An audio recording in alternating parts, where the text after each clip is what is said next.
بسم اللہ الرحمن الرحیم وَإِذْ قَالَ رَبُّكَ لِلْمَلَائِكَةِ إِنِّي جَاعِلٌ فِي الْأَرْضِ خَلِیفَہ۔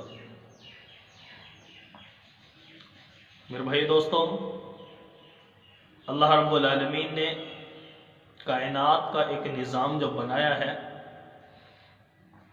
مختلف مخلوقات کو اللہ نے پیدا فرما دیا۔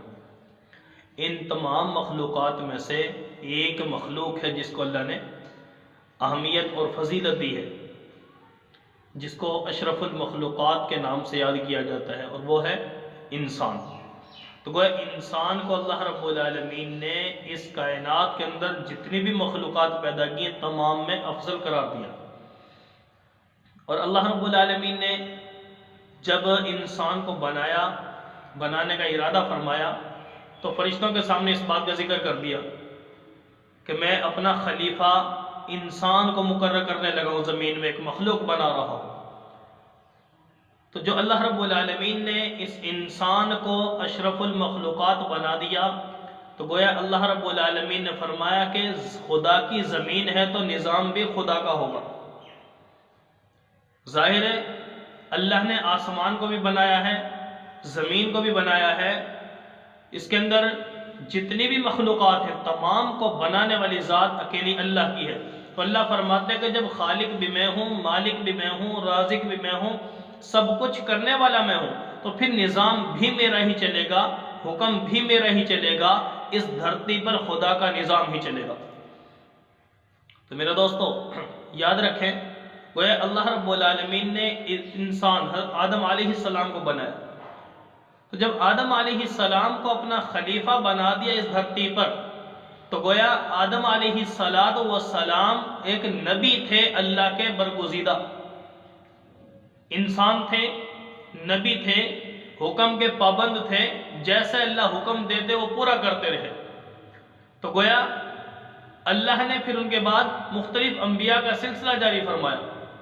تو جب یہ سلسلہ چلتا رہا تو گویا اللہ کی طرف سے خلافت، نیابت اور یہ اللہ کی طرف سے بقیہ مخلوقات پر اگر فضیلت اور سربراہی اللہ نے دی ہے تو اپنے برگزیدہ بندوں کو، فرما برداروں کو دی ہے۔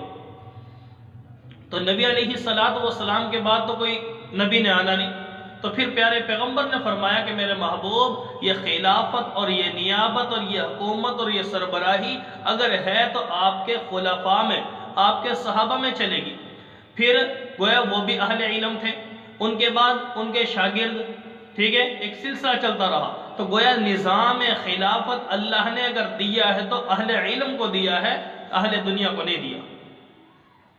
کیوں؟ اہل علم کے بارے میں میرے محبوب نے خود فرمایا العلماء ورثۃ الانبیاء، علماء کے اگر وارث ہیں تو وہ انبیاء کے وارث ہیں تو علماء ہے۔ تو لہٰذا ان علماء کی قیادت میں چلنا ہوگا میرے بھائیو دوستو۔ اگر دنیا میں بھی عزت چاہتے ہیں ان علماء کے پیچھے، اگر آخرت کی عزت چاہتے ہیں ان علماء کے پیچھے ملے گی، جنت چاہتے ہیں تو علماء کے ساتھ رہنے سے ملے گی۔ تو اس لیے آج اگر ہم سمجھتے ہیں کہ بھئی زمین پر نظام اگر آ جائے، انگریز کا آ جائے جو کہ خدا کا دشمن، شیطان کا آ جائے خدا کا دشمن، ٹھیک ہے، انگریزی تہذیب، یہودیت، ٹھیک ہے، نصرانیت اس دھرتی پر آ جائے تو میرے بھائیو دوستو یاد رکھنا یہ خدا کا نظام نہیں ہے، یہ شیطان کا نظام ہے۔ تو آج میرے مسلمان کو بھی شیطان کا نظام پسند ہے اور خدا کا نظام گویا پسند نہیں ہے۔ تو لہٰذا میرے دوستو آج لوگ جو کہہ دیا کرتے ہیں نا کہ علماء کا کیا کام ہے سیاست میں، علماء کا کیا کام ہے، مولویوں کا کیا کام ہے، اور بھائی جب تک یہ سیاست مسجد کے ساتھ جڑی رہی، مدرسے کے ساتھ جڑی رہی، ٹھیک ہے، دین کے ساتھ جڑی رہی، قرآن و سنت کے ساتھ جڑی رہی، اس وقت تک تو سیاست تھی۔ اب وہ سیاست نہیں رہی۔ آج گویا ہم نے اس بات کو سمجھ لیا ہے کہ جو جتنا بڑا فراڈی ہوگا، جو جتنا بڑا دھوکے باز ہوگا، جو جتنا زیادہ لوگوں کو پریشان کرنے والا ہوگا، چکر دینے والا ہوگا، وہ اتنا بڑا سیاسی ہے۔ میرے بھائی یہ کام نہیں تھا سیاست کا۔ سیاست کا کام تھا کہ اپنا مفاد نہیں بلکہ عوام کا مفاد سامنے رکھا جاتا ہے۔ تو آج میرے دوستوں اگر حکمرانی کے لیے اللہ سے ہم دعا کریں اللہ ہمارے مسلمان ملک کو مسلمان حکمران عطا فرمائے۔